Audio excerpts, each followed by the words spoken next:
बामसेफ एवं राष्ट्रीय मूल निवासी संघ के 39वें संयुक्त राष्ट्रीय अधिवेशन के इस सत्र की अध्यक्षता कर रहे आदरणीय वामन मेश्राम साहब, मंच पर उपस्थित तमाम सम्मानित अतिथि एवं वक्तागण और पूरे भारत के कोने कोने से आए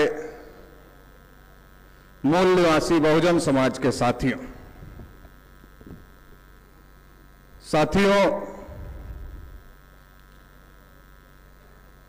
देश में अलग अलग समूहों की, अलग अलग समाजों की बहुत सारी समस्याएं हैं और उसमें जो ओबीसी समाज है, जो कि देश का एक बहुत बड़ा समूह है, बहुत बड़ी आबादी है, उसकी भी बहुत सारी समस्याएं हैं। और जो बहुत सारी समस्याएं ओबीसी समाज की हैं, उसमें से जो सबसे बड़ी एक समस्या ओबीसी समाज की है, वो समस्या ये है कि हमारी क्या समस्या है यही हम नहीं जानते। ये हमारी सबसे पहले सबसे बड़ी समस्या है। इसलिए मैं बामसेफ को धन्यवाद देना चाहता हूं, माननीय मेश्राम साहब को धन्यवाद देना चाहता हूं, जो लंबे समय से और पिछले कई दशकों से अगर हम बात करें तो लगातार पिछड़े वर्ग के लोगों को जगाने का काम, संगठित करने का काम और लगभग 2010 से पिछड़े वर्ग के मुद्दों पर लगातार संघर्ष करने का काम लगातार किया जा रहा है। और इसका बहुत बड़ा परिणाम ये आया, बहुत बड़ा नतीजा ये आया कि आज पिछड़े वर्ग का राष्ट्रव्यापी संगठन राष्ट्रीय पिछड़ा वर्ग मोर्चा के नाम पर खड़ा हो गया है देश भर में। 2 बार राष्ट्रीय पिछड़ा वर्ग मोर्चा ने जाति आधारित जनगणना को लेकर और तमाम मुद्दों को लेकर भारत बंद का आह्वान किया और आप सभी लोगों के साथ सहयोग से बड़े पैमाने पर वो भारत बंद कामयाब भी रहा। जब केंद्र सरकार ने उड़ीसा के एक आदमी को एजुकेशन मिनिस्टर बनाया तो उन्होंने नीट में ओबीसी का आरक्षण नहीं दिया, खुद ओबीसी होकर ओबीसी को आरक्षण नहीं दिया। मगर जब हम लोगों ने उस मुद्दे को लेकर आंदोलन प्रदर्शन किए तो सरकार को मजबूर होकर के नीट में ओबीसी को आरक्षण लागू करना पड़ा। और आप देख रहे होंगे कि इस बार जब रिजल्ट आया नीट का तो बहुत बड़े पैमाने पर ओबीसी के लोग, ओबीसी के बच्चे नीट में क्वालिफाई किए। तो साथियों, इस बात को, इस लड़ाई को हम लोगों को समझने की जरूरत है। मैं बार बार इस बात को कहता हूं कि अब हम पिछड़े वर्ग के लोग 90 और 92 वाले लोग नहीं हैं। अब हम 2022 खत्म हो रहा है, 2022 में पहुंच गए हैं। तो ये जो 90 और 92 के दौर वाला ओबीसी और ये 2022 के दौर वाला ओबीसी जो आज सोशल मीडिया पर एक्टिव है, जो आज चट्टी चौक चौराहों पर एक्टिव है, मैं तो ये भी देखता हूं कि पहले चौक चौराहों पर पंडित जी लोग अकेले ही बोलते थे और पिछड़े वर्ग के लोग सुनते थे और जो पंडित जी बोलते थे उसको गठरी बांध कर ले जाते थे और अपने गांव में लोगों को बताने का काम करते थे। लेकिन आज परिस्थिति बदल गई। आज चट्टी चौराहे पर सवाल करने वाले लोग भी पैदा हो गए। आज चट्टी चौराहे पर उनको टोकने और रोकने वाले लोग भी पैदा हो गए और पिछड़े वर्ग के बीच में पैदा हो गए। तो ये जो इतनी बड़ी कामयाबी है, अगर इसका श्रेय किसी को आप देना चाहते हैं तो श्रेय बामसेफ को और माननीय वामन मेश्राम साहब को जाता है। मैं ये भी जानता हूं, जब मैं 2006, 7, 8 के दौर में जब मैं बामसेफ से जुड़ा तो मेश्राम साहब ओबीसी को लेकर घंटे 1.5 घंटे का भाषण करते थे। मगर ज्यादा सुनने वाले ओबीसी के लोग उसमें होते नहीं थे। दो चार को गेस्ट बनाओ तो वो होते थे और दो चार पंडाल में सामने होते थे, बाकी ओबीसी के लोग होते नहीं थे। फिर भी मेश्राम साहब 1.5-2 घंटे का भाषण, मंडल कमीशन कैसे लागू नहीं हुआ, मंडल कमीशन के साथ कैसे धोखेबाजी हुई, बहुत सारी ओबीसी के संदर्भ में बातें मेश्राम साहब लोगों को समझाने और बताने का काम करते थे। तो जो एक बात कही जाती है कि दीवालों के भी कान होते हैं, तो जो बात मेश्राम साहब ने किया वो बात ओबीसी के लोगों तक पहुंच गई और फिर सोशल मीडिया का जमाना आ गया।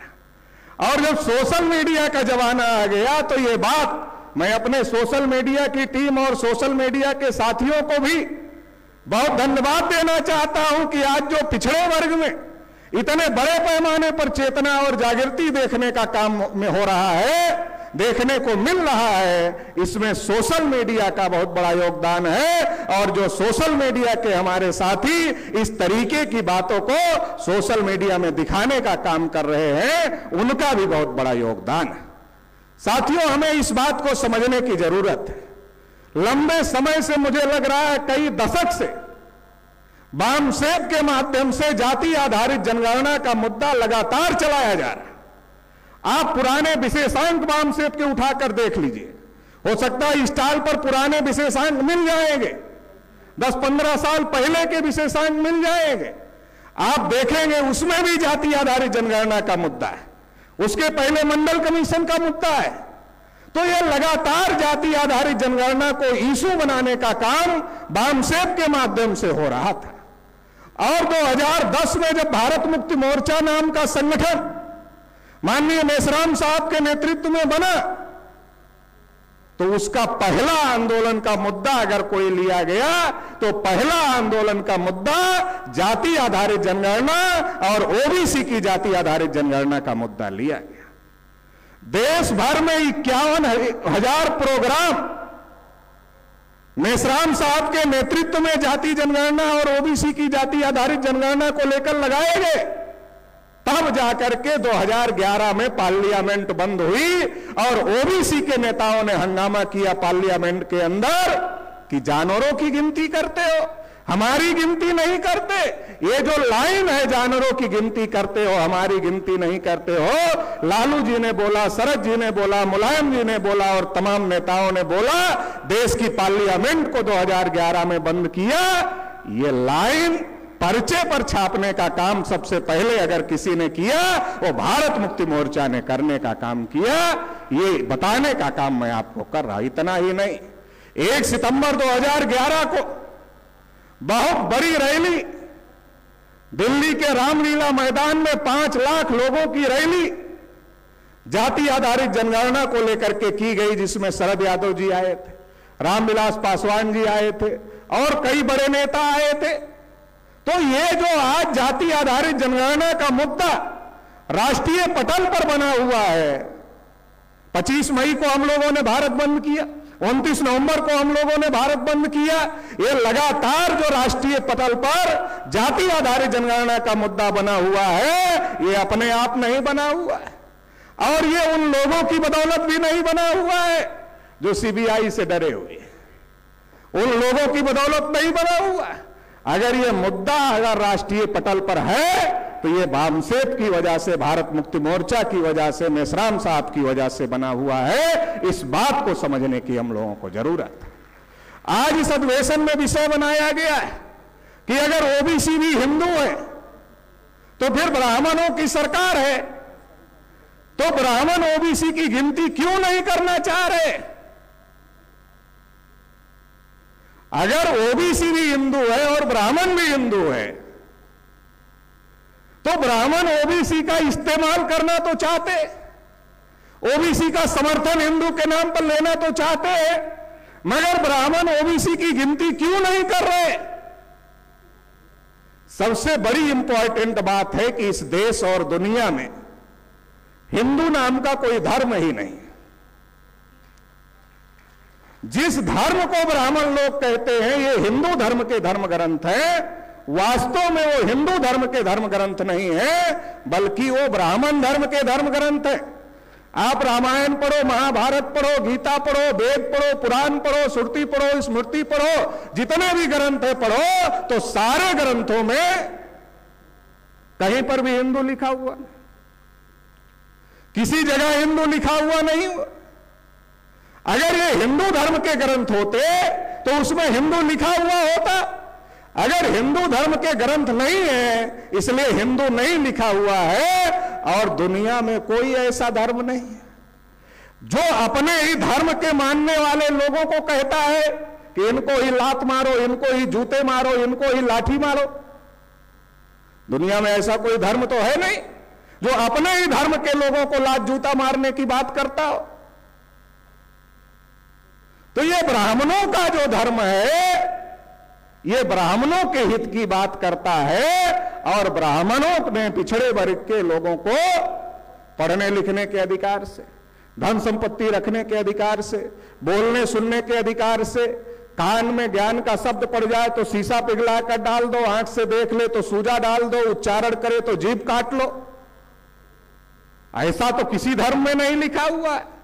ऐसा जहां लिखा है तो धर्म हो ही नहीं सकता। ऐसा जहां लिखा है वो धर्म नहीं हो सकता।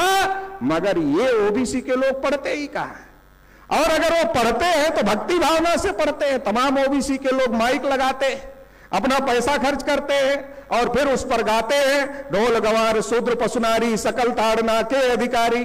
वो खुद ही गाते रहते हैं, खुद ही अपना पैसा खर्च करके खुद ही हमको पीटना चाहिए, ऐसा बोलते रहते, क्योंकि उनको समझ में नहीं आता वो क्या बोल रहे हैं। क्योंकि वो समझ कर पढ़े तब तो समझ में आएगा।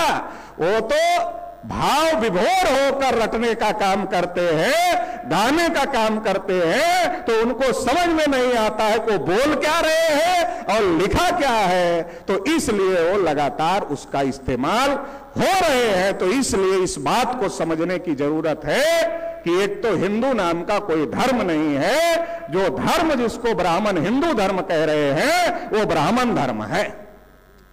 और ब्राह्मण धर्म पिछड़े वर्ग के लोगों को, शेड्यूल कास्ट के लोगों को, शेड्यूल ट्राइब के लोगों को, सबको गुलाम बनाने के लिए, ये किसी का कल्याण करने के लिए नहीं है। जब मुगलों का राज था, जजिया कर लगाया मुगलों ने हिंदुओं के ऊपर, क्योंकि वो हिंदू हिंदी भाषा का शब्द नहीं है, पर्शियन भाषा का शब्द है, जिसका अर्थ होता है हारा हुआ, नीच, कायर, काला, चोर, गुलाम, इसका अर्थ होता है। गूगल पे आप सर्च करो तो निकल आएगा। तो जब मुगलों ने जजिया कर लगाया, जिनको हिंदू कहते थे, तो ब्राह्मणों ने कहा हम हिंदू नहीं, और जजिया कर नहीं दिया। आप इतिहास की किताब उठाकर पढ़ लेना, आपको पता चल जाएगा कि जजिया कर नहीं दिया। लेकिन आज वही ब्राह्मण जो कहते थे हम हिंदू नहीं है, दयानंद सरस्वती ने लिखा हिंदू शब्द मुगलों के द्वारा दी गई गाली है। जो ब्राह्मण कहते थे हम हिंदू नहीं है, आज वही हमारे गली मोहल्ले में आ रहे हैं और कह रहे हैं हम भी हिंदू, तुम भी हिंदू, गर्व से कहो हम हिंदू है। क्यों कह रहे हैं? उनके ऊपर कौन सी आफत आ गई जो कह रहे? उनके ऊपर कौन सा ऐसा पहाड़ टूट गया जो वो कह रहे हैं? एक ही आफत आ गई कि इस देश में लोकतंत्र आ गया।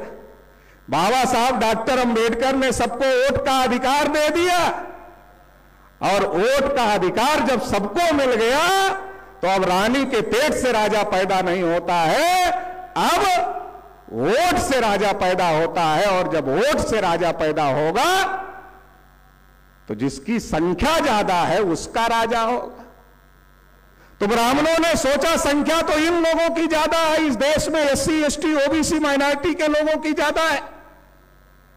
अगर इनमें से एससी, एसटी, ओबीसी के लोगों को हिंदू बना लिया जाए तो हम बहुसंख्यक हो जाएंगे।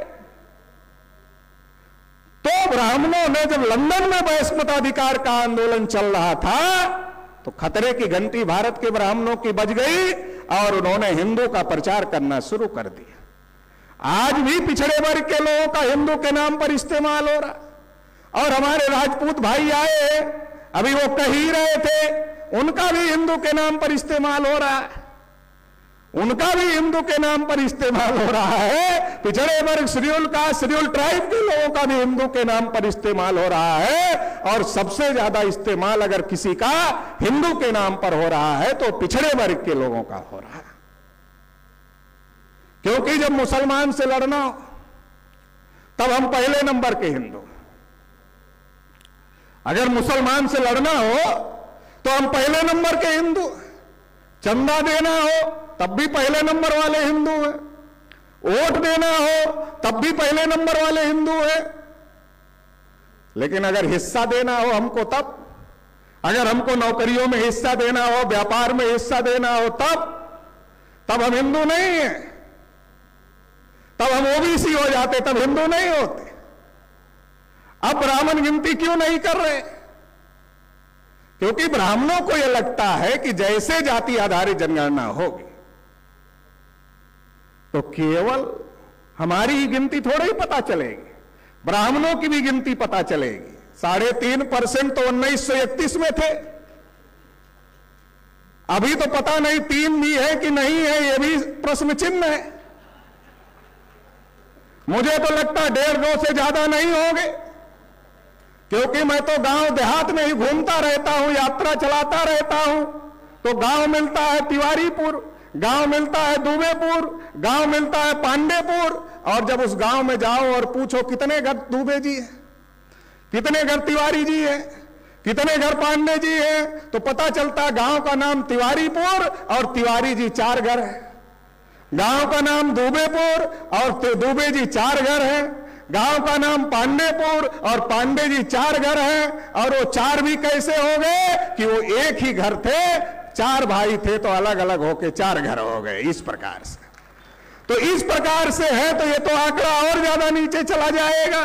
तो ब्राह्मणों की एक संकट बना हुआ है कि गिनती करेंगे तो ये पता चल जाएगा कि उनकी संख्या कम है, और ओबीसी को यह पता चल जाएगा, अगर ओबीसी की आज की तारीख में गिनती हो जाए तो 60% से ऊपर ओबीसी की आबादी जा सकती है।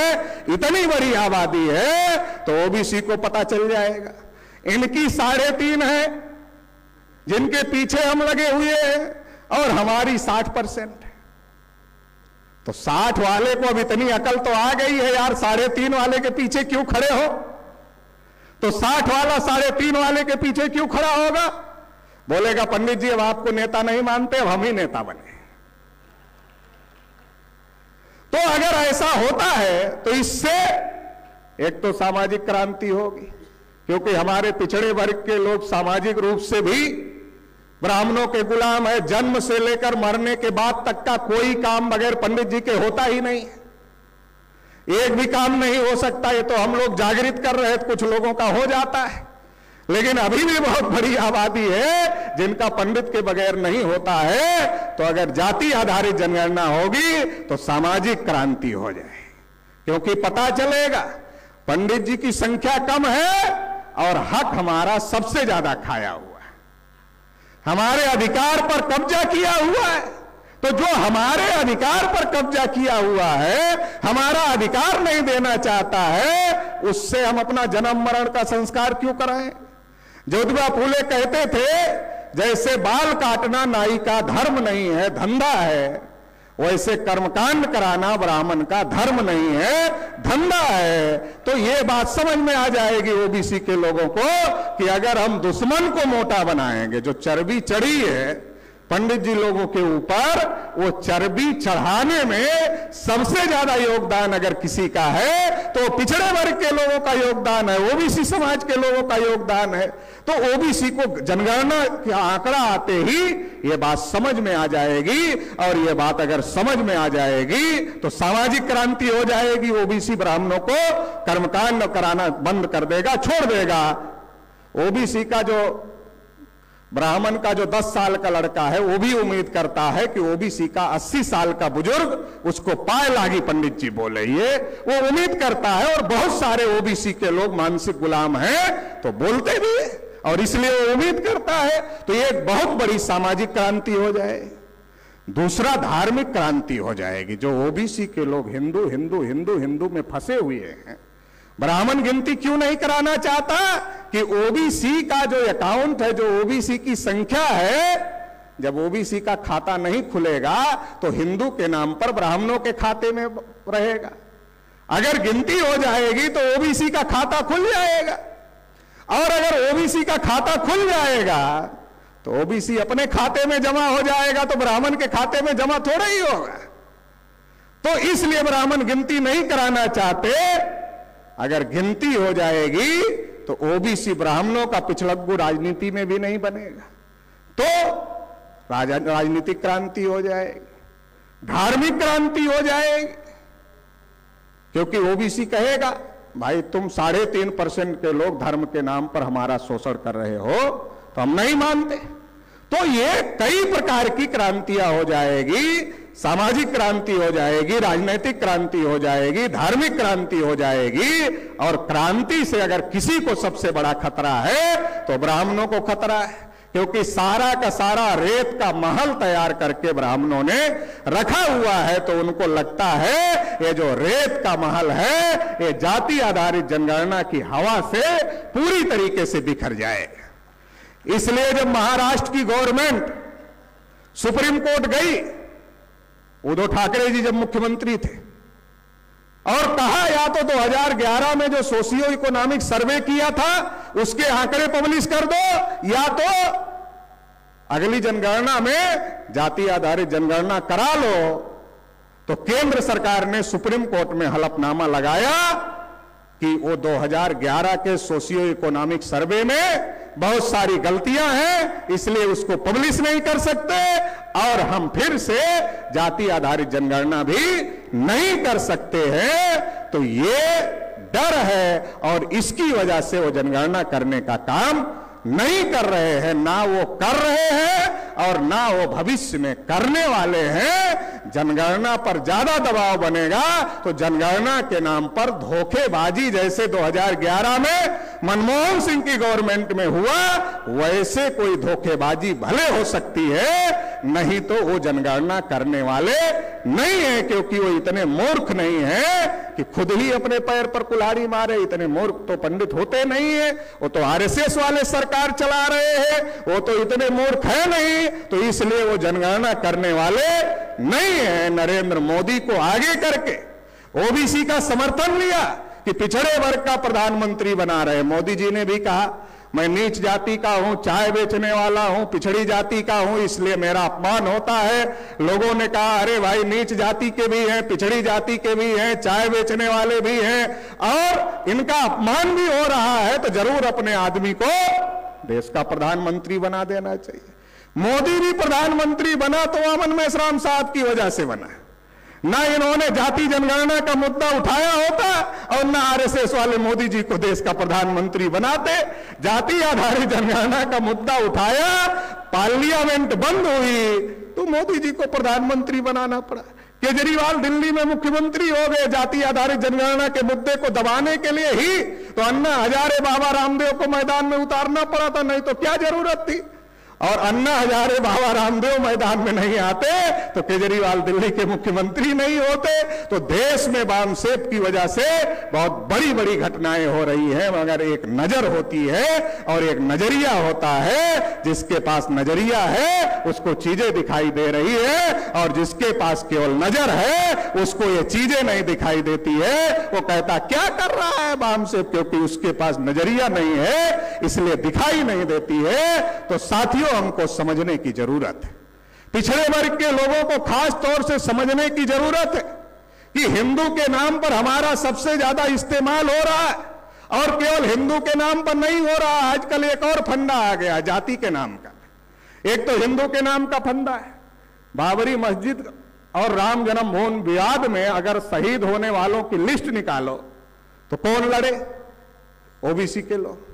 बड़े बड़े नाम है, विनय कटियार, कल्याण सिंह, उमा भारती, परवीर तोगड़िया, रितंबरा, ये कौन है? ये सब ओबीसी के नाम है। लड़े कल्याण सिंह को तो मुख्यमंत्री पद छोड़ना पड़ा, और जब ट्रस्ट बना एक भी ओबीसी के आदमी को नहीं रखा। अरे मैंने कहा दूसरे ओबीसी के लोग खराब होंगे भाई, वो खराब वाले हिंदू होंगे। मगर कल्याण सिंह तो बढ़िया वाले हिंदू, उमा भारती तो बढ़िया वाली है, विनय कटियार तो बढ़िया वाले हैं, रितंबरा तो बढ़िया वाली है, उनको ही रख लेते, कम से कम दूसरे को नहीं रखते, कम से कम उनको रख लेते।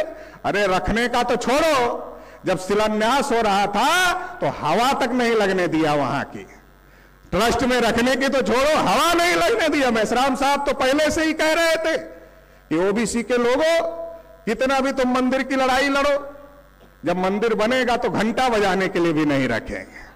तो नहीं रखा तो ओबीसी का इस्तेमाल करो और फेंक दो, ये ब्राह्मणों की नीति। तो जिनको फायदा हो रहा है हिंदू के नाम पर इस्तेमाल से, वो जाति जनगणना कैसे कर दें? और अगर वो जाति जनगणना कर देंगे तो जो हिंदू के नाम पर इस्तेमाल करके सरकार बना रहे हैं, वो सरकार कैसे बनाएंगे? जो बहुसंख्यक बन रहे हैं 3.5% के लोग, अगर SC ST OBC के लोग हिंदू ना बने तो 3.5% के लोग गांव में सरपंची नहीं जिता सकते। प्रधानमंत्री बनाना बड़ी बात है, तो हिंदू के नाम पर उनको फायदा हो रहा है, इसलिए वो हिंदू बना रहे। अब अकल तो हमारे लोगों की खुलने की जरूरत है कि हमको नुकसान हो रहा, फिर भी हम लकीर के फकीर बने हुए हैं। असल में ओबीसी की समस्या क्या है? ओबीसी कभी फायदे की नहीं सोचता। ओबीसी वो थोड़ा वाहवाही कर दो, अरे भाई पटेल जी आप तो बहुत बढ़िया कर रहे हो, तो 2 फुट और उछल जाए। आजादी की लड़ाई में गांधी जी के पीछे क्यों गए ओबीसी के लोग? क्योंकि गांधी जी के पीछे गए कि देश आजाद कराना है। ये नहीं पूछा कि गांधी जी चलो देश तो आजाद हो रहा है, मगर आजादी में हमें भी कुछ मिलेगा क्या? ये तो पूछा नहीं, और पूछा नहीं तो मिला नहीं। तो उधर हिंदू की लड़ाई लड़ते हैं इतना दिन से, पूछते नहीं कुछ मिलेगा क्या, और पूछने लायक छोड़ा ही नहीं है। जो अंदर है आरएसएस बीजेपी में, उनको पूछने लायक छोड़ा नहीं है, वो पूछ भी नहीं सकते हैं, वहां इतनी बड़ी गुलामी है। तो हमें समाज को जगाना पड़ेगा कि ओबीसी हिंदू नहीं, ओबीसी हिंदू नहीं है। हमारे पुरखे हम हिंदू नहीं है। हमारे पुरखे बुद्ध थे, हमारे पुरखे अशोक थे, हमारे पुरखे शिवाजी महाराज थे, हम हिंदू कैसे? तो हम हिंदू नहीं हैं। इस बात को ओबीसी के लोगों को समझाना होगा, ओबीसी के लोगों को बताना होगा, और हिंदू के नाम पर अगर हम लड़ाई लड़ते हैं तो इससे फायदा ब्राह्मणों को होगा।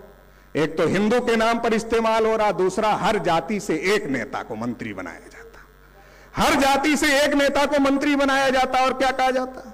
तुम्हारी बिरादरी का मंत्री बना दिया, वोट सब बीजेपी को दे दो। तुम्हारी बिरादरी का मिनिस्टर बना दिया तो वोट दे दो। वो बिरादरी का नेता गांव में जाता है और 2-4 गाड़ी पुलिस की लेके जाता है, तो गांव का गरीब आदमी सोचता बहुत बड़ा आदमी बन के आ गया हमारी बिरादरी का आदमी, वोट इसकी ही पार्टी को, बीजेपी को देना चाहिए।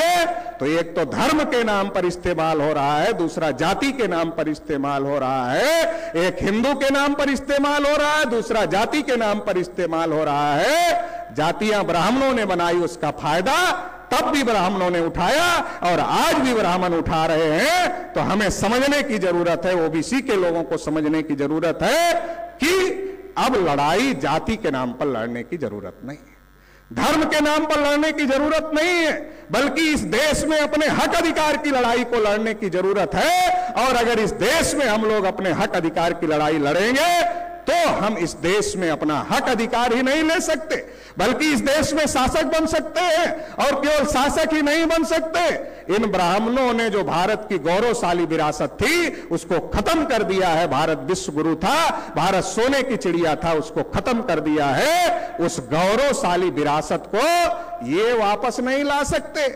अगर इसको वापस भी लाना है तो इस देश का जो मूल निवासी है वही अपनी गौरवशाली विरासत को वापस ला सकता है। तो उसको खुद अपने हाथ में देश की बागडोर लेनी होगी। हम साइकिल, मोटरसाइकिल, कार खरीदते हैं, दूसरे को चलाने के लिए नहीं देते, कहते खराब कर देगा, लेकिन हम अपना देश ही दूसरे को चलाने के लिए दे दिए, इसीलिए तो खराब हो गया है, इसीलिए ये स्थिति हो गई है, इसीलिए आज भुखमरी के कागार पर लोग हैं, इसीलिए किसान आत्महत्या कर रहे हैं, इसीलिए देश का सत्यानाश हो रहा है। इसलिए अगर देश को बचाना है, समाज को बचाना है, भारत को विश्वगुरु बनाना है, सोने की चिड़िया बनाना है, तो इसके लिए हम सब जो इस देश के मूल निवासी हैं, जो जागृत है उन्हें जागृत करना होगा। राष्ट्रीय पिछड़ा वर्ग मोर्चा पूरी ताकत के साथ पिछड़े वर्ग को जागृत करने और संगठित करने के काम पर लगा हुआ है और बहुत ज्यादा बड़े पैमाने पर पिछड़े वर्ग के लोग जुड़ रहे हैं और इस आंदोलन में शामिल हो रहे हैं और आने वाले समय में यह आंदोलन और भी ज्यादा आगे बढ़ेगा।